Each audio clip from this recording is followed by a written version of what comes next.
After the first week of the 2023 XFL season, people thought that the games would be low-scoring defensive battles with very little offensive output. But as the weeks went on, a few players really showed out in their roles and gave us high-scoring, exciting games and helped their team succeed. Let's look at 4 XFL players who really deserve to be on NFL teams this fall.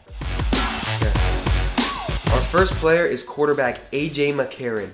A.J. McCarron was in a class of his own as the Battlehawks starting quarterback. When he was on the field, it was obvious that the team was better than pretty much anybody else in the league, because when he was out and Nick Tianu went in, they were trash. He elevated the team so high, they went 7-3 and almost made the playoffs. In the first game of the season, A.J. McCarron showed off his clutch genes when the Battlehawks were down 15-3 with 1:25 to go, before a perfectly placed touchdown pass to Hakeem Butler. After that, he followed it up with the 3-point conversion to Austin Proehl.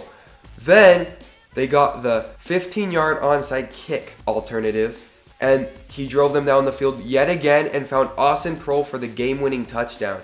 This is just one example of how A.J. McCarron put the Battlehawks on his back and carried them to victory. In Week 10 against the Orlando Guardians, he put on a show, throwing for an XFL record, 6 touchdowns and nearly 450 total yards, and helped the team put up 53 points in a must-win game.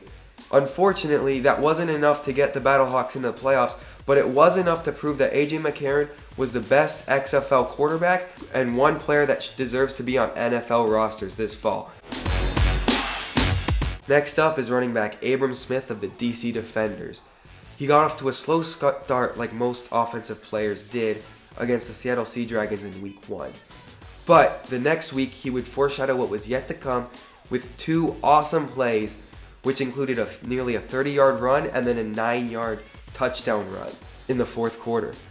After that, he had very similar weeks, very average performances before he absolutely exploded against the St. Louis Battlehawks. He ran for 218 yards and 3 touchdowns, which is absolutely incredible. For the season, he averaged 5 yards a carry and nearly 800 yards rushing. He led a feared DC Defenders team that made the XFL championship, and they dominated it by rushing. Honestly, if this guy isn't on NFL teams next fall, there's something seriously wrong with NFL scouts. To be completely honest, I couldn't decide between these 2 players to be the best wide receiver. Both were very similar in production, despite being very different in their size and play style. Ja'Cour Pearson and Cody Latimer both dominated the XFL on the Orlando Guardians and Seattle Sea Dragons respectively. Ja'Cour Pearson was a dominating factor, posting 12 receptions in the first game, putting himself on the map against the DC Defenders. He didn't get his first 100-yard receiving game until Week 9 though, with the St. Louis Battlehawks. He really dominated after the catch, showing his shiftiness and quickness and speed. Against the St. Louis Battlehawks, he had a 54-yard touchdown in Week 2 that really just showed off his speed, getting wide open and sprinting down the sideline. Then, in Week 9, also against the Battlehawks in a must-win game, Ben DiNucci found him on a 3rd and 12, and he evaded at least 6 Battlehawks defenders and made his way all the way to the end zone on a 60-plus yard touchdown run. He could have shown me more catching the ball because a few times he had lapses in concentration.